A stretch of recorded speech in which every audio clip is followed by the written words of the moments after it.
I candidati alla carica di primo cittadino del capoluogo euganeo sono 9, 7 uomini e 2 donne, 24 le liste a loro sostegno. Sergio Giordani, sindaco uscente, sarà affiancato da ben 9 liste: PD, 5 Stelle, Coalizione Civica, Per Padova, Europa Verde, Padova Bene Comune, Padova Insieme, Padova Futura, Giordani sindaco.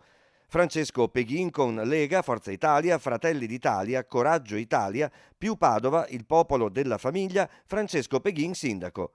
Lorenzo Innocenti per Torna Padova, Francesca Gislon per l'omonima lista.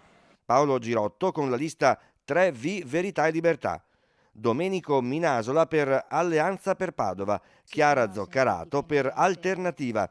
Luca Lendaro è sostenuto dalle liste Solidarietà, Ambiente e Lavoro e Tutta Nostra la Città. Infine Salim El Maumed per la lista Salim Sindaco Padova di Tutti. 24 liste per circa 700 candidati alla carica di consigliere comunale. I posti sono 32, 153.000 invece i padovani che saranno chiamati alle urne il 12 giugno.